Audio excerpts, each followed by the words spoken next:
നബി സല്ലല്ലാഹു അലൈഹി വസല്ലം തങ്ങളുടെ 40 ഉപദേശങ്ങൾ എന്തൊക്കെ എന്ന് നിങ്ങൾക്ക് ഞാൻ പറഞ്ഞു തരട്ടെ. 1. സുബഹിക്കും സൂര്യോദയത്തിനുമിടയിൽ ഉറങ്ങരുത്.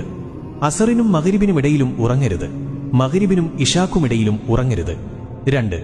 പിശുക്കന്മാരായ ആളുകളുടെ കൂടെ ഇരിക്കുന്നത് ഒഴിവാക്കുക. 3. ഇരിക്കുന്ന ആളുകളുടെ ഇടയിൽ ഉറങ്ങരുത്. 4. ഇടത് കൈകൊണ്ട് തിന്നുകയും കുടിക്കുകയും ചെയ്യരുത്. 5. പല്ലുകളുടെ ഇടയിൽ നിന്ന് പുറത്തെടുത്ത ഭക്ഷണം തിന്നരുത്. 6. വിരലുകളുടെ കെനുപ്പുകൾ പൊട്ടിക്കരുത്. 7. രാത്രിയിൽ കണ്ണാടിയിൽ നോക്കരുത്. 8. നമസ്കരിക്കുമ്പോൾ ആകാശത്തേക്ക് നോക്കരുത്. 9. വിസർജ്യ സ്ഥലത്ത് തുപ്പരുത്. 10. പല്ലുകൾ കരികൊണ്ട് വൃത്തിയാക്കരുത്. 11. ഇരിക്കുക, പിന്നെ ട്രൗസറുകൾ അണിയുക. 12. പല്ലുകൊണ്ട് ഉറപ്പുള്ള സാധനങ്ങൾ കടിച്ചു പൊട്ടിക്കരുത്. 13. ഭക്ഷണം ചൂടുണ്ടെങ്കിൽ അതിലേക്ക് ഊതരുത്. 14. മറ്റുള്ളവരുടെ പാഴ്ചകളിലേക്ക് നോക്കരുത്. 15. ബാങ്കിന്റെയും ഇഖാമത്തിന്റെയും ഇടയിൽ സംസാരിക്കരുത്. 16. വിസർജ്യ സ്ഥലത്ത് വെച്ച് സംസാരിക്കരുത്. 17. നിന്റെ സുഹൃത്തുക്കളെപ്പറ്റി കഥകൾ പറയരുത്. 18. നിന്റെ സുഹൃത്തുക്കളെ നീ ദേഷ്യപ്പെടുത്തരുത്. 19. നടക്കുമ്പോൾ പിന്നിലേക്ക് തുടർച്ചയായി തിരിഞ്ഞു നോക്കരുത്. 20. നടക്കുമ്പോൾ കാലുകളുടെ അടയാളം പതിക്കരുത്. 21. സുഹൃത്തുക്കളെപ്പറ്റി സംശയാലു ആകരുത്. 22. ഒരിക്കലും കളവു പറയരുത്. 23. മണത്തു നോക്കി ഭക്ഷിക്കരുത്. 24. മറ്റുള്ളവർക്ക് മനസ്സിലാവുന്ന വിധത്തിൽ വ്യക്തമായി സംസാരിക്കുക.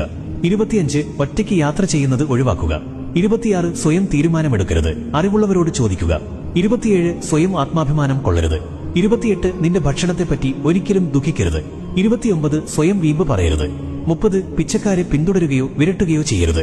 31. അതിഥികളെ നന്നായി നല്ല മനസ്സോടെ സൽക്കരിക്കുക. 32. ദാരിദ്ര്യമായിരിക്കുമ്പോൾ ക്ഷമയുള്ളവനായിരിക്കുക. 33. നല്ല കാര്യങ്ങൾക്ക് സഹായിക്കുക. 34. നിന്റെ തെറ്റുകളെപ്പറ്റി ചിന്തിക്കുക, പശ്ചാത്തപിക്കുക. 35. നിന്നോട് തെറ്റ് ചെയ്തവരോട് നീ നല്ലത് ചെയ്യുക. 36. നിനക്കുള്ളതുകൊണ്ട് തൃപ്തിപ്പെടുക. 37. അധികം ഉറങ്ങരുത്, അത് ഓർമ്മക്കേടിന് കാരണമാവും. 38. ഒരു ദിവസം 100 പ്രാവശ്യമെങ്കിലും പശ്ചാത്തപിക്കുക. 39. ഇരുട്ടത്ത് ഭക്ഷണം കഴിക്കരുത്. 40. വായ നിറയെ ഇട്ട് ഭക്ഷിക്കരുത്. ഒരു നന്മ അറിയിച്ചു കൊടുക്കുന്നവൻ ആ നന്മ ചെയ്യുന്നവനെ പോലെയാണ്. എത്ര പെട്ടെന്ന് എത്തിക്കാൻ കഴിയും അത്രയും വേഗം അയക്കുക, പിന്നേക്ക് വെക്കരുത്. അള്ളാഹുവിന്റെ അനുഗ്രഹം നിങ്ങളിൽ ഉണ്ടാകട്ടെ. നബിതങ്ങൾ പറഞ്ഞു തന്ന ഈ നന്മകൾ നമ്മുടെ ജീവിതത്തിൽ ശീലമാക്കാൻ നാഥൻ തുണക്കട്ടെ. അമീൻ യാ റബ്ബൽ ആലമീൻ.